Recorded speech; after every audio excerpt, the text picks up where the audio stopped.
আসসালামু আলাইকুম রহমতুল্লাহি বরকাতু। প্রিয় দিনদার ইমানদার পরহেজগার মুত্তাকি মুমিন মুসলমান ভাই ও বোনেরা, মুহররম মাস একটি গুরুত্বপূর্ণ মাস। রমজান মাসের রোজার পরের রোজা হচ্ছে মুহররমের রোজা। গুরুত্বের দিক থেকে এ মাসের রোজা রব্বে কারীম মহান আল্লাহ তাআলার কাছে অনেক দামি, অনেক মূল্যবান, অনেক তাৎপর্যপূর্ণ। এ মাসের প্রথম 10 দিন যদি আপনি আমলে কাটান, আমলে সাজান বা নিজেকে আমলে ব্যস্ত রাখেন, তো আশা করা যায় আল্লাহ রাব্বুল আলামিন আপনাকে অন্য 10 জন থেকে আপনাকে আলাদাভাবে রাখবেন, আলাদাভাবে দেখবেন, আপনাকে আলাদা গুরুত্ব দিবেন। অর্থাৎ এক কথায় আপনার জীবনটাকে আল্লাহ তাআলা সুখের করে দিবেন, পরকালটা মুক্তি বা নাজাতের করে দিবেন। তাই মুহররম মাসের প্রথম 10 দিন বা প্রথম 11 দিন অন্তত ঠিকঠাক মতো যতটা পারেন রোজা রাখেন এবং আমল করেন এবং যতটুকু সম্ভব গুনাহ পরিহার করে চলার চেষ্টা করুন। ইনশাআল্লাহ অনেক বেশি সফল হয়ে যাবেন।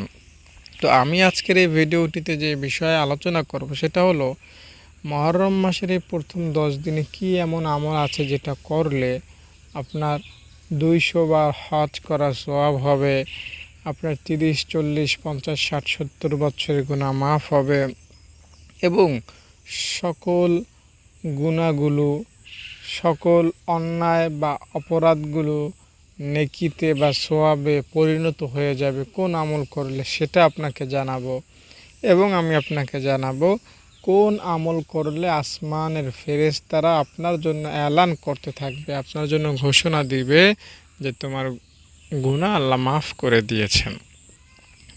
তাই দর্শক ধৈর্য সহকারে ভিডিওটি দেখার অনুরোধ করছি।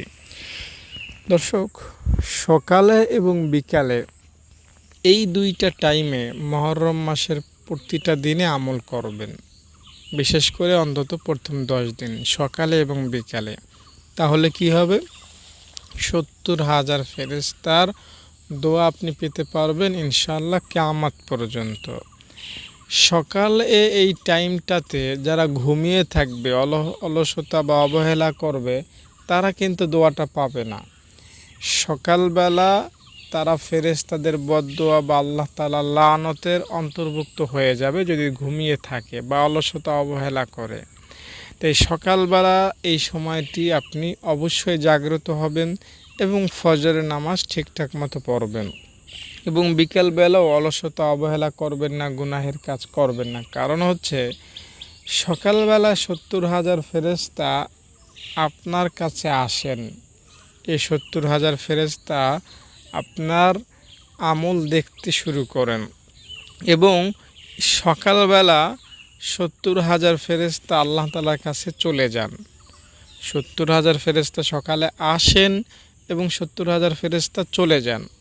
তো যারা চলে যান তাদেরকে আল্লাহ তাআলা প্রশ্ন করেন যে ফেরেশতারা, তোমরা আমার বান্দাকে কেমন দেখে আসলা?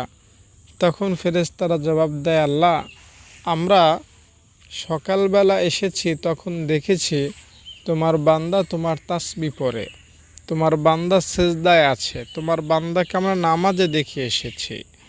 তো আপনি যদি আমলে থাকেন ফেরেশতারা আমলের কথাই বলবে। তখন আল্লাহ তাআলা বলবেন, কেমন যেন ফেরেশতারা, তোমরা তো আমার বান্দাকে বানাতে নিষেধ করেছিলা, কই আমার বান্দা তো খুন খারাপি করছে না, রক্ত ছড়াচ্ছে না, ঝরাচ্ছে না, ফাসাদ সৃষ্টি করছে না, সে তো আমাকেই ডাকছে, অথচ তোমরা তাদেরকে বানাতে নিষেধ করেছিলা। যেহেতু আমার বান্দা আমাকে না দেখে, জান্নাত জাহান্নাম না দেখেই আমার কাছে ক্ষমা চায়, মাপ চায়, আমল করে, নামাজ পড়ে, তাই তোমরা আমার বান্দার জন্য এখন দোয়া করতে শুরু করো, তোমরা আমার বান্দার জন্য ফরিয়াদ করতে শুরু করো। তখনই 70,000 ফেরেশতা আপনার জন্য দোয়া করতে শুরু করবে। কিয়ামত পর্যন্ত ইনশাআল্লাহ এই ফেরেশতারা আপনার জন্য দোয়া করবে। ঠিক সেইমভাবে যে সকালবেলায় 70,000 ফেরেশতা এসেছিল আপনার কাছে আপনার আমল দেখার জন্য বা আপনার বিভিন্ন কিছু পর্যবেক্ষণের জন্য, তারা বিকেলবেলায় চলে যায়, আবার বিকেলবেলায় 70,000 ফেরেশতা আসেন। প্রত্যেক দিন আপনার জন্য 1,40,000 ফেরেশতা প্রত্যেকটা দিন আপনার জন্য আল্লাহ তাআলার কাছে দোয়া করতে থাকেন, হে আল্লাহ তুমি তাকে মাফ করো, হে আল্লাহ তুমি তাকে জান্নাত দাও, হে আল্লাহ তুমি তাকে রহম করো, হে আল্লাহ তুমি তাকে বিপদ মুক্ত করো। কয়জন? 1,40,000 ফেরেশতা। এটা কতদিন চলবে? কিয়ামত পর্যন্ত চলবে। কিসের বিনিময়, কিসের বদৌলত এই মহা ফজিলত হাসিল করতে পারবেন? শুধু সকালে আমল করবেন আর বিকালে আমল করবেন। তাই মুহররম মাসের এই প্রথম 10 দিন অন্তত সকালে এবং বিকালে নিজেকে আমলে ব্যস্ত রাখুন, ইনশাআল্লাহ আপনি অনেক বেশি ফজিলত পাবেন। আর এই সকালে এবং বিকালে খুবই ছোট্ট একটা তাসবিহ আছে, সুবহানাল্লাহ সুবহানাল্লাহ। কেউ যদি সকালবেলায় সুবহানাল্লাহ 100 বার বলে আর বিকালবেলায় 100 বার বলে, আল্লাহ রব্বুল আলামিন তাকে 100 বার হজ করার সওয়াব দিয়ে দেন। খুবই সহজ আমল। মুহররম মাসের প্রত্যেকটা দিন সকালে 100 বার সুবহানাল্লাহ বলবেন এবং বিকালে 100 বার সুবহানাল্লাহ বলবেন। মুহররম মাসের প্রথম 10 দিন 2000 বার সকালে বিকালে 100 বার করে পাঠ করবেন। বিনিময় 1000 বার হজ করার সওয়াব আল্লাহ আপনাকে দিয়ে দিবেন ইনশাআল্লাহ। হজ করার সওয়াব পাওয়া খুবই সহজ করে গিয়েছেন আমাদের রাসূল সাল্লাল্লাহু আলাইহি ওয়াসাল্লাম। হাদিসে এসেছে, কেউ যখন তার মায়ের চেহারার দিকে একবার সৎ নজরে তাকায় তার জন্য একটা হজের সওয়াব লিখে দেওয়া হয়। কেউ যদি 2 বার তাকায়, একই বৈঠকে একই সময় 2 বার তাকায়, বারবার হজের সওয়াব পাওয়ার আশায় যদি বারবার তাকায় তো বারবার তাকে হজের সওয়াব দিয়ে দেওয়া হবে। কেউ যদি মসজিদে ফরজ নামাজ পড়তে যায়, আল্লাহ তাআলা তাকে হজের সওয়াব দিয়ে দেন। যে ব্যক্তি জুমার নামাজ পড়তে যায় তাকে হজের সওয়াব আল্লাহ দিয়ে দেন। যে ব্যক্তি ইশরাকের নামাজ পড়েন আল্লাহ তাকেও হজের সওয়াব দিয়ে দেন। যে ব্যক্তি কোনো দিনই কাজ শেখা বা শেখানোর উদ্দেশ্যে মসজিদে যায়, আল্লাহ তাকেও একটা হজের সওয়াব দিয়ে দেন। তাই হজ করার সওয়াব পাওয়াটা খুবই ইজি, সুবহানাল্লাহ বলাটা আরও সহজ। তাই আপনি এই আমলটা মুহররম মাসে করবেন। মুহররম মাসটাই হলো মূলত আমলের মাস। তাই আপনি যদি আমলই না করেন তাহলে এই মাসের যে ফজিলত সেটা থেকে কিন্তু আপনি অনেক দূরে ছিটকে যাবেন। দর্শক, এখন আমি আপনাকে বলবো যে আমলটা করলে মুহররম মাসে আসমানের ফেরেশতা আপনার জন্য ঘোষণা দিবে যে তোমার গুনাহ আল্লাহ মাফ করে দিয়েছেন। দর্শক, এই আমলটি হচ্ছে জিকির।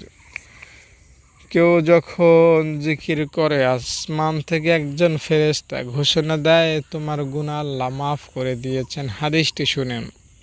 হাদিসটি আছে মুসনাদ আহমদ শরীফ এবং তাবরানী শরীফে। হাদিসটি মরণ পর্যন্ত মনে রাখবেন। হুজুর সাল্লাল্লাহু আলাইহি সাল্লাম বলেছেন, যে সমস্ত লোক আল্লাহর জিকিরের জন্য একত্রিত হয় এবং আল্লাহ তাআলার সন্তুষ্টি তাহাদের একমাত্র উদ্দেশ্য হয়, তো তাদের জন্য আসমান হইতে এক ফেরেশতা ঘোষণা করে যে তোমাদেরকে মাফ করিয়া দেওয়া হইয়াছে এবং তোমাদের গুনাহসমূহকে নেকি দ্বারা বদলাইয়া দেওয়া হইয়াছে। তাই আপনি যদি মুহররম মাসে কোনো একটা মজলিসে কোনো একটা জিকিরের অনুষ্ঠানে নিজেকে ঢুকাতে পারেন, অন্তর্ভুক্ত করাতে পারেন, তো আসমানের এক ফেরেশতা বলবে যে তোমার গুনাহ মাফ হয়ে গিয়েছে এবং তোমাকে আল্লাহ তাআলা নেকি দিয়েছেন, তোমার যে গুনাহ সেগুলো নেকি হিসাবে দিয়ে দিয়েছেন। এটা মা বোনদের অনেক প্রশ্ন থাকে যে হুজুর আমরা তো জিকির মজলিস ওইভাবে পাই না, মসজিদ মাদ্রাসা বা বিভিন্ন অনুষ্ঠানে ওয়াজ মাহফিলে যেতে পারি না, আমরা কি করব? তো মা বোনদের জন্য আমি সহজে বলে থাকি, আপনারা আপনার ছেলে বা স্বামী বা বাপ বা বোন যে কোনো একজনকে নিয়ে 1 মিনিট বা 2 মিনিট আল্লাহ আল্লাহ জিকির করবেন বা বলবেন আল্লাহ তাআলা আমাদেরকে সৃষ্টি করেছেন, আল্লাহ চাইলে আমরা জান্নাতে যাব, আল্লাহ চাইলে আমরা সুখী হতে পারবো, আল্লাহ না চাইলে কখনোই আমরা সম্পদ পাবো না। এ সমস্ত কথাও যদি সহজে বাংলা 2-1 মিনিট আলোচনা করেন তো তবুও আসমানের একজন ফেরেশতা ইনশাআল্লাহ আপনার জন্য এই ঘোষণাটা দিবে যে তোমার গুনাহ আল্লাহ তাআলা এমনভাবে মাফ করেছেন যে গুনাহ তো নাই, তোমার গুনাহ নেকি হয়ে গিয়েছে। মানে গুনাহ যদি কারো 10টা হয়, 10টা গুনাহ আগে মাফ হয়, এরপরে 10টা গুনাহ নেকি হিসাবে তাকে দিয়ে দেওয়া হয়। আর গুনাহ যদি কারো 1000 কোটি হয়, 1000 কোটি গুনাহ আল্লাহ তাআলা মাফ করবেন এবং ওই 1000 কোটি গুনাহ নেকি হিসাবে আপনাকে দিয়ে দিবেন।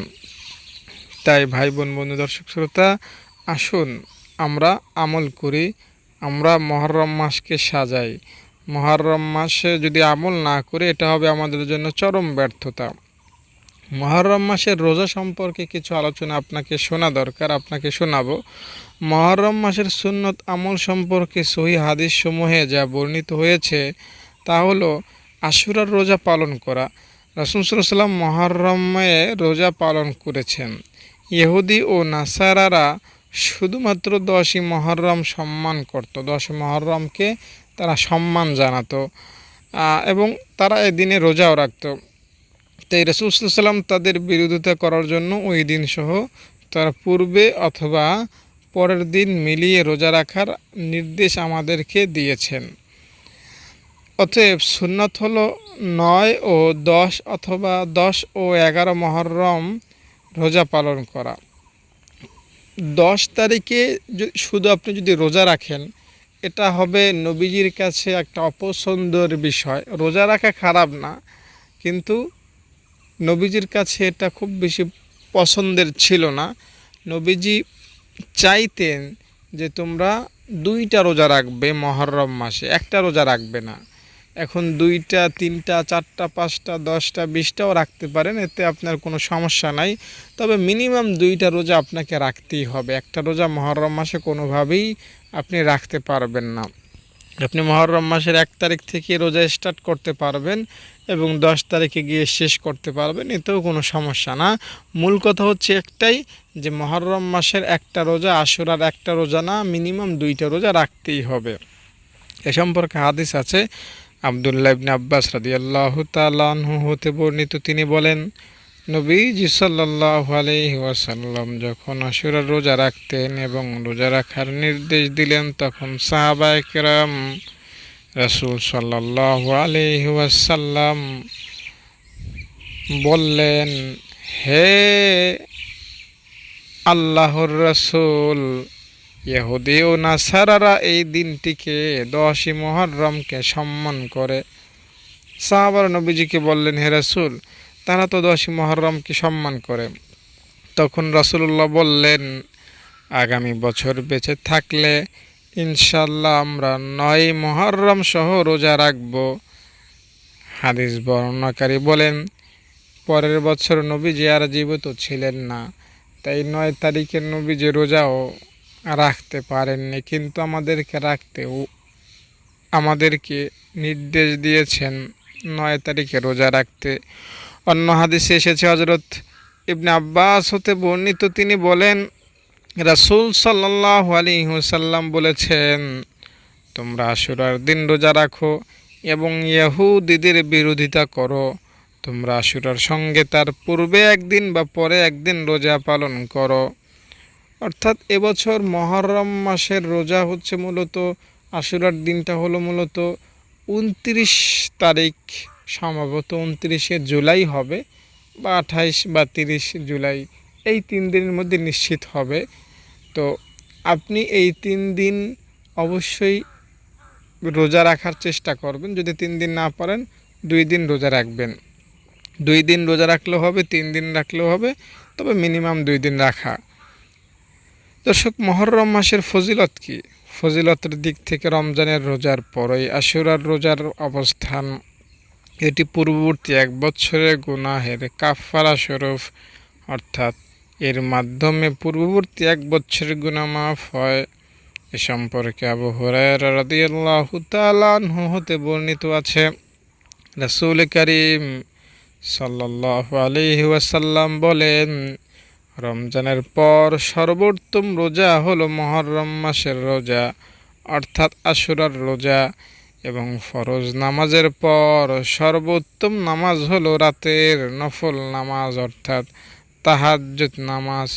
অন্য হাদিসে এসেছে, আবু কাতাদা রাদিয়াল্লাহু তাআলা আনহু হতে বর্ণিত, রাসূল সাল্লাল্লাহু আলাইহি সাল্লাম বলেছেন, আমি আশা করি আশুরা বা 10 মুহররমের রোজা আল্লাহর নিকট বান্দার বিগত 1 বছরের গুনাহের কাফফারা হিসেবে গণ্য হবে।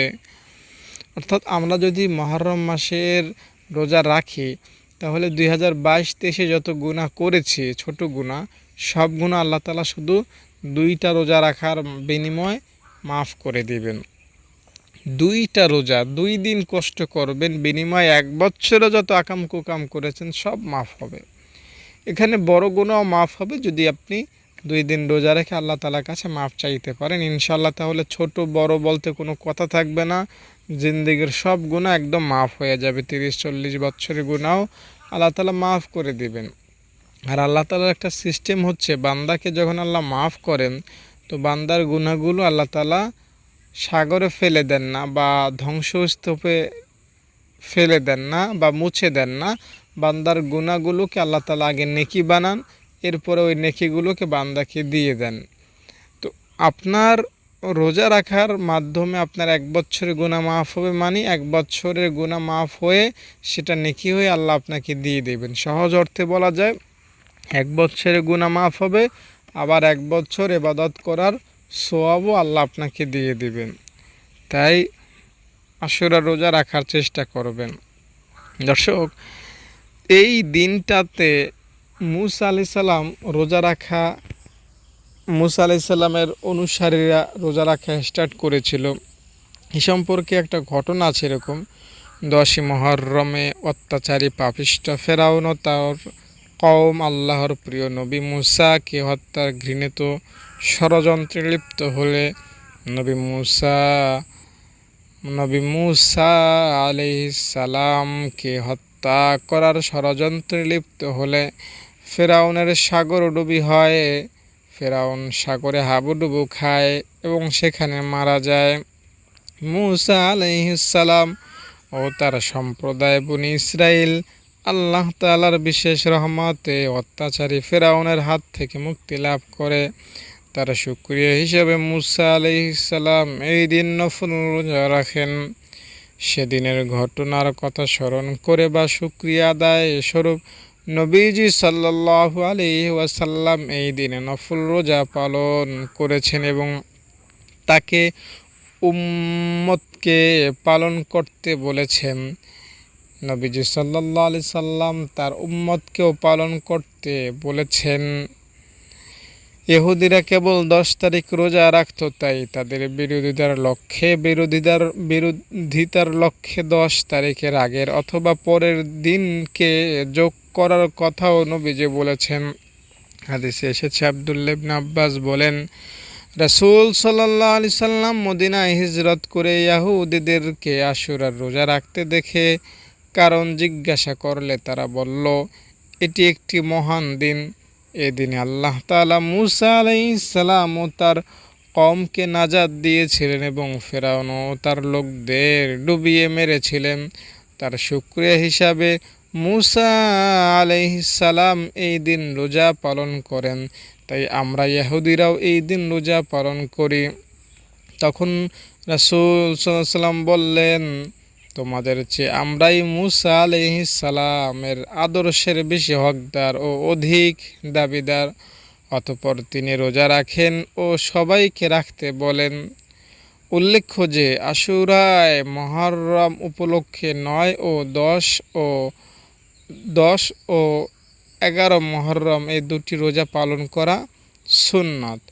অর্থাৎ 9 তারিখে রোজা রাখবেন অথবা 10 তারিখ অবশ্যই রোজা রাখবেন। 10 তারিখের সাথে হয় 9 তারিখে রোজা রাখবেন, আর না হয় 11 তারিখে রোজা রাখবেন। আর আপনি চাইলে প্রথম 10 দিনই রোজা রাখতে পারেন।